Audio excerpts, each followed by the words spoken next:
గర్భం మిమ్మల్ని మార్చివేస్తుంది, భావుకంగాను శారీరకంగాను. ఈ మార్పులనేవి ఎక్కువగా సర్వసాధారణమైనవి. వాటిలో ఒకటి వీపు కింది భాగంలో నొప్పి. గర్భం ధరించిన ప్రతి స్త్రీకి గంభీరమైన వీపు నొప్పి ఉండదు. అయితే మీలో చాలా మందికి లో బ్యాక్ పెయిన్ రావచ్చును, లేదా మీ దైనందిక కార్యక్రమాన్ని బాధించే అసౌకర్యం లేదా మంచి నిద్ర లేకుండా చేయడం. అమెరికన్ ప్రెగ్నెన్సీ అసోసియేషన్ ప్రకారంగా దాదాపు 50 నుండి 70% గర్భస్థ స్త్రీలు లో బ్యాక్ పెయిన్తో బాధపడతారు. అయితే భయపడవలసిన పని లేదు, ఎందుకంటే మీ ప్రెగ్నెన్సీ బ్యాక్ పెయిన్ని మేనేజ్ చేయడానికి తీసుకునే మార్గాలెన్నో ఉన్నాయి. సాధారణంగా కనిపించే లక్షణాలు: 1. లో బ్యాక్ పెయిన్. 2. Hip pain. 3. కాలు నొప్పి. 4. గ్రాయిన్, హిప్ మరియు చెయ్యి లేదా కాలు ముద్దుబారడం. 5. లో బ్యాక్ పెయిన్కి కారణాలు.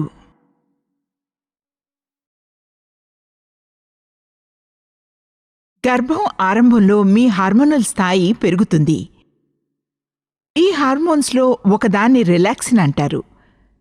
బిడ్డ పెల్విస్ నుండి బయటకు రావడానికి లిగమెంట్స్ మరియు పెల్విస్ని మెత్తగా చేస్తుంది రిలాక్సిన్. పెరిగిన ఈ హార్మోనల్ స్థాయి ఎక్కువగా మీ జాయింట్స్లో వాపుని, సెన్సిటివిటీని కలగచేస్తుంది. ముఖ్యంగా మీ లో బ్యాక్ జాయింట్స్లో, ఉదాహరణకు సాక్రో ఐలియాక్ జాయింట్, టేల్ బోన్, ప్యూబిక్ బోన్ మొదలైన వాటిలో. దానికి తోడు సమస్యలతో కూడిన జాయింట్ నొప్పి కలుగుతుంది, ఎందుకంటే రిబ్స్ మరియు పెల్విస్ వెడల్పుగా అవడం మొదలై పెరిగే బిడ్డకు కావలసిన ప్రత్యేకమైన సైజ్కి మార్చబడుతుంది. ఈ మార్పులన్నీ కూడా ఎక్కువగా మీకు 3వ నెల ఆరంభమైనప్పుడు కనిపిస్తాయి. మరొక అత్యధికంగా ఉండే విషయం మీ లో బ్యాక్ పెయిన్లో ఏమిటంటే, లో బ్యాక్ వెర్టెబ్రాలో మిస్అలైన్మెంట్ సరిగ్గా లేకపోవడమే. సాక్రంలో మరియు పెల్విస్లో, లేదా ఈ రెండూ కలిసి. వీటిని పాస్చర్ చేంజెస్ అంటారు. అటువంటి పాస్చర్ మార్పులు లేదా మిస్అలైన్మెంట్ అనేది మొదటి ట్రైమెస్టర్ సమయంలోనే మొదలవుతుంది. పాస్చర్లోని ఈ మార్పులు మీ శరీరపు సెంటర్ ఆఫ్ గ్రావిటీని మార్చివేస్తుంది, అలాగే జాయింట్స్ యొక్క కదలికను, క్రియని కూడా. అధికంగా సాగిపోయిన మీ అబ్డామినల్ కండరాలకు గర్భసంచి యొక్క బరువుని మోసే శక్తి ఉండదు, కనుక మీ వెన్నెపూస మరియు వీపు కండరాలు ఈ అధిక బరువుని మోస్తాయి. Poor Pasteur. అధికంగా నిల్చోవడం, వంగటం అనేవి చేసినప్పుడు వీపు నొప్పి కలిగేలా చేస్తుంది. మీలో పెరిగే బిడ్డ అధికంగా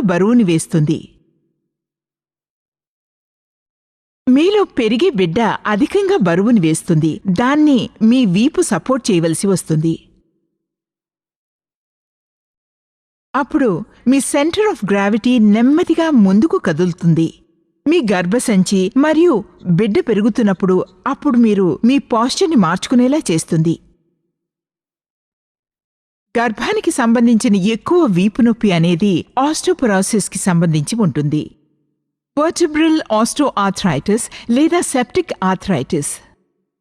కనుక డాక్టర్ ముందుగా ఏదైనా గంభీరమైన పరిస్థితి ఏర్పడిందా అని పరీక్ష చేయవలసిందిగా సలహా ఇస్తున్నాము. మరైతే మీరెప్పుడు డాక్టర్ సహాయం తీసుకుంటారు? ఈ క్రింది చెప్పినవి ఏమైనా మీరు ఫీల్ అయితే డాక్టర్ని తప్పకుండా సంప్రదించాలి. ఎక్కువ వీపు నొప్పి, ఎక్కువయ్యే లేదా సడన్గా వచ్చే వీపు నొప్పి, కొంగర్లు పోయే నొప్పులు, ఇది ప్రీటర్మ్ లేబర్ గుర్తు కావచ్చును. ఇవి మరికొన్ని సాధారణమైన మెడికల్ ఇంటర్వెన్షన్స్. 1. ఐస్ లేదా వేడి. 2. బ్రేసెస్ లేదా సపోర్ట్ చేసే యంత్రాలు. 3. మీ ఎడమవైపున పడుకోవడం మరియు సపోర్ట్ కొరకు మీ మోకాళ్ల కింద దిండుని పెట్టుకోవడం. 4. వాపుని తగ్గించడానికి వాడే మందులు. ప్రెగ్నెన్సీ సమయంలో యాసిటామినోఫెన్ వాడడం మంచిది. అయితే ఇతర పెయిన్ రిలీవర్స్, ఆస్ప్రిన్ మరియు ఐబుప్రోఫెన్ వంటివి మంచిది కాదు. 5. కొంతమంది స్త్రీలకు మసాజ్ థెరపీ ఎంతో రిలీఫ్నిస్తుంది. 1. సరైన పోస్చర్ని అభ్యసించడం. మంచి పోస్చర్ సిద్ధాంతాలను అభ్యసించండి. మీ భుజాలను వెనక్కి క్రిందకు లాగడం, తిన్నగా నిటారుగా నిలవండి. 2. కూర్చునేప్పుడు నిల్చునేప్పుడు జాగ్రత్త వహించండి. మీ పాదాలు కొంచెంగా ఎత్తి కూర్చోండి. కాలు మీద కాలు వేసి కూర్చోకండి. మీ వీపుకి సపోర్ట్నిచ్చే కుర్చీని ఎంచుకోండి. మీ పొజిషన్ని ఎక్కువగా మారుస్తూ ఉండండి. ఎక్కువసేపు నిల్చోకుండా చూసుకోండి. ఒకవేళ నిల్చోవాలంటే ఒక పాదాన్ని పీట మీద పెట్టండి. 3. ఒకవైపుకి తిరిగి పడుకోండి. వెల్లికలుగా ఎప్పుడు పడుకోకూడదు. 1 లేదా 2 మోకాళ్ళు ముడుచుకోండి. ఒక దిండు మీ మోకాళ్ల మధ్య, మరొకటి పొత్తికడుపు కింద పెట్టుకుంటే సహాయకరంగా ఉంటుంది. 4. సరిగ్గా ఎత్తండి. ఏదైనా చిన్న వస్తువు ఎత్తినప్పుడు కూర్చుని ఎత్తండి. వీపుని వంచి వంగకండి. సడన్గా వెళ్లి ఏదైనా తీయడం లేదా ఒళ్ళు విరుచుకోవడం, మీ చేతులు తలపైకి ఎత్తి చేయకండి. మీ హద్దులను తెలుసుకోండి. బరువైన వస్తువులను లేదా పిల్లలను ఎత్తాలనుకోకండి.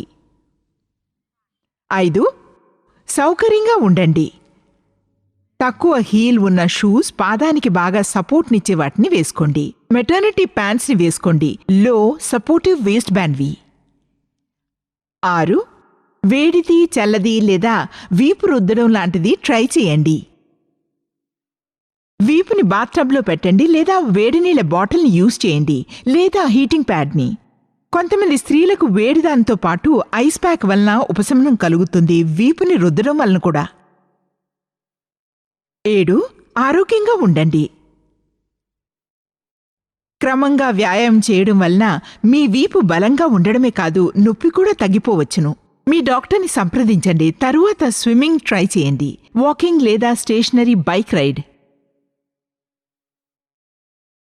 లో బ్యాక్ నొప్పికి ఉపశమనాన్ని కలిగించడానికి డాక్టర్స్ పెల్విక్ టిల్ట్ ఎక్సర్సైజ్లను సాధారణంగా రికమెండ్ చేస్తారు. రండి, వాటిని ఎలా చేయాలో చూద్దాం.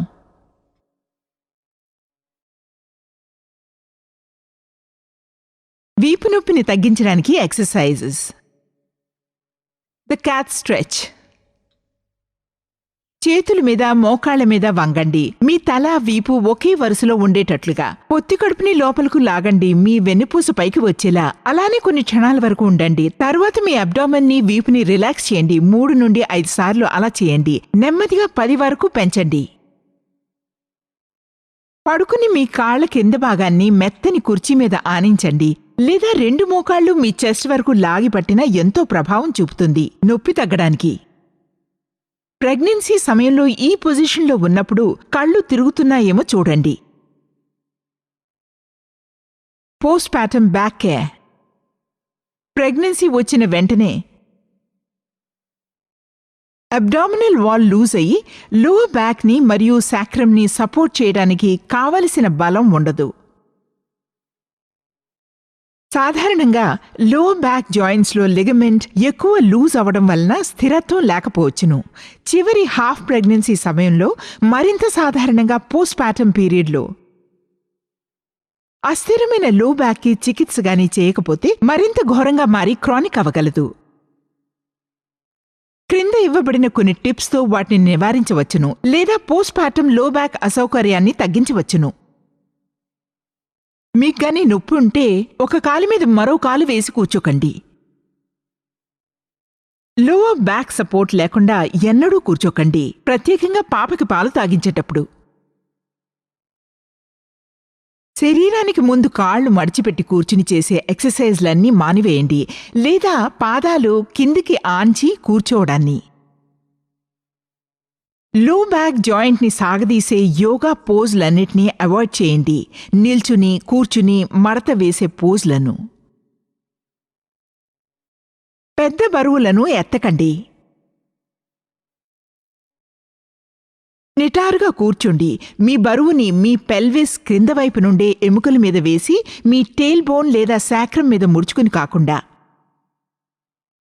మీ ఆకారానికి సీట్ కుషన్లు గాని చాలా క్రిందకు ఉంటే లోవర్ స్పైన్ వెనుక దిండులను వాడండి. కూర్చున్నప్పుడు మీ తొడలను కొంచెం క్రిందవైపు వంకరగా ఉంచండి, నేలకు సమానంగా ఉండకుండా. మీ సీట్ ఎత్తును కొంచెం ఎత్తవలసి ఉంటుంది లేదా గట్టి దిండుని పెల్విస్ కింద పెట్టవచ్చును ఆ ఆకారంలో ఉండడానికి.